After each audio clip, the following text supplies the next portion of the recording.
This is New Bern, Alabama. It is a small black majority town in the American South with a population of 275 people that has not held elections in at least 60 years. The position of mayor, which is always held by white guys, just handed down from friend to friend with no election whatsoever. And then that mayor then appoints town council, also white, also with no democratic process whatsoever. Technically speaking, the town does sort of hold elections every few years, or at least the possibility of it, but they don't tell anyone about them. There's no campaign, they don't even have ballots, and everything just continues on as normal in total secrecy. And so one day, this local man named Patrick Braxton kind of got curious, like not even really thinking too much about the deeper politics of it, but just thought like, why are they never flag? Why did they never put flags up on the holidays? Why did they never put flags on the state and national holidays?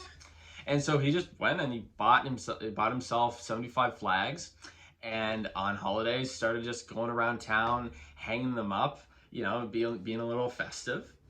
And but like through this, that started to like get him thinking about like, why is there so little leadership in this town? Why is the mayor and town council like never doing anything? Like the town has very few jobs. Like one resident that the media interviewed has to drive 25 miles just to get her job in Walmart. There doesn't seem to be many businesses in the town. I like looking up. I found like a couple. Um, Very few residents can like really speak to anything. The mayor, whose name is Woody Stokes, has even done while he's been in office, and many of the black majority town, many of the black residents, again, in this very tiny community, have never even met or heard from him, right? Like, I would think in a lot of small town, like really small towns, you probably would have run into the mayor at some point, right? Or he would, at a whatever community event, or just asking about something. Like that seems something about that seems a little odd. And so Braxton actually met with the mayor to tell him he wanted to run for mayor himself, and wanted to know where he could find the paperwork to put the paperwork together so we could actually run for mayor. I'm sure in a friendly way, not like, hey man, I want to take your job, you want to help me? But so Stokes was apparently not very was not particularly enthusiastic about that, and said, and he replied, "quote We've never had an election here. We've never had an election out here. We don't have the ballots and machines to do it." But not to be deterred, Braxton just went to the county head in Greensboro, where he finally got the paperwork, and received an explanation of the process of qualifying how to run for mayor in New Bern. He filled out the paperwork, paid the qualifying fee, and ran. Now, by contrast, Stokes, because he's never actually needed to rely on democracy to maintain his power, did not. He did not run, and Braxton won by default, because like literally no one else ran, because nobody is ever aware that elections actually happen. Um, right? And so then Braxton, like Stokes did, and like every other mayor for the decades has done, appointed his own town council, which was the first majority black town council in this black majority town. It's the first time you had a town council that actually represented the demographics, of the town. And then the previous town council, the all-white unelected town council, they say after being informed that they were no longer the town council, they held this secret meeting where they basically declared the new appointed town council illegitimate, because they say they were informed that New Bern's town council has to be elected. This is despite the fact that they were not elected. No town council in, as far as anyone can tell, like the history of this town, has ever been elected. So just, all of a sudden, now that we're appointing a black town council, oh no, now we need elections. You can't be the legitimate town council if you have never had elections. And they also have not said who informed them of this. We don't have any evidence that this is in some sort of law that that this town's council has to be elected. They just sort of just started saying this. So Evan said who told them this. Evan said when they told them this. Um, but yes, they declared the new council illegitimate, and then they ordered a special election to fill the seats.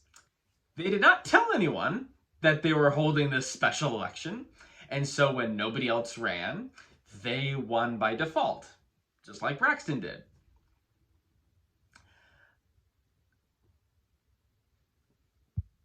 And the media like spoke to people in town, and nobody they spoke to said they had any idea that there was a special election at any point. So that, like there was no one was aware of this. It was total sham thing. But so then, after Braxton refused to attend meetings by this, I'm sure by his and mine too, assumption.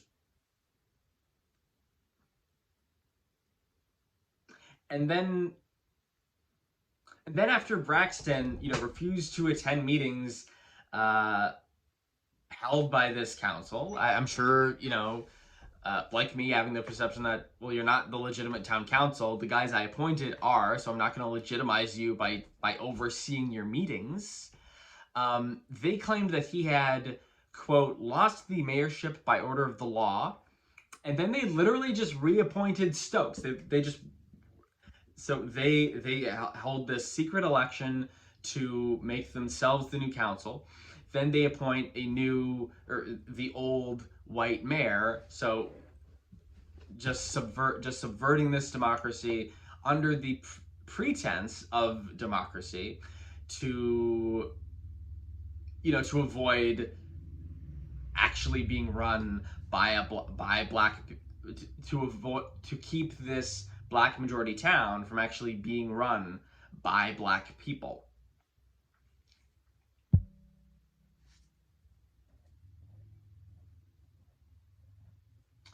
And then they basically just locked Braxton, who again is the legally elected mayor of this town still.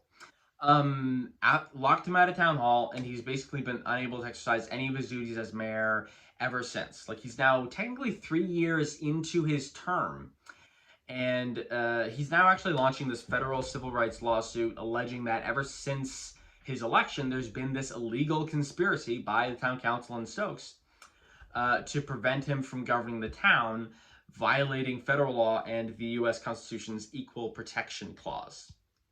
And it was very interesting because media, there is now some, not too much. I haven't seen too much media coverage. Sort of like a couple like small. I don't think anyone's really gone on the ground except for like one or two outlets. But like they spoke to all the obviously the black residents of the town, the majority, and they were mostly like obviously no one remembers ever holding an election in their lifetime, and most of them are like hey, most of them do recognize that, like, hey, this guy Braxton, yeah, he should be our mayor. Like, you should fix that. And that, like, yeah, we should hold regular elections every few years.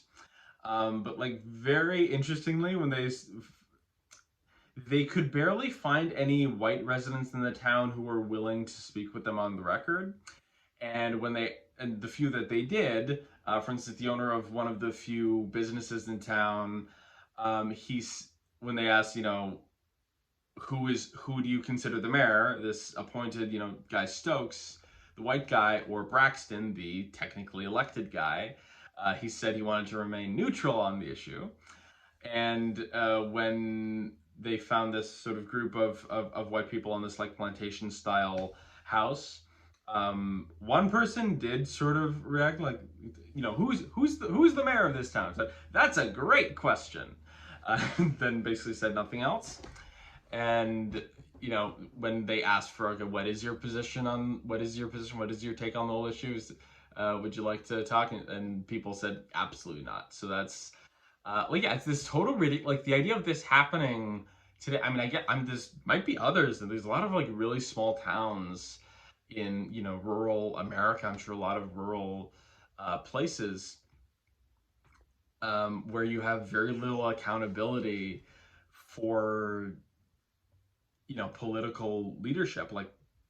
like, is this happening in a bunch of towns, especially in these places in the sort of American Deep South, where you have that, legacy of slavery and Jim Crow, of like this sounds like a small town South Africa situation. Like, it's literally this white minority that has just avoided democracy for at least decades to avoid giving any power whatsoever to black people so they can maintain this minority rule.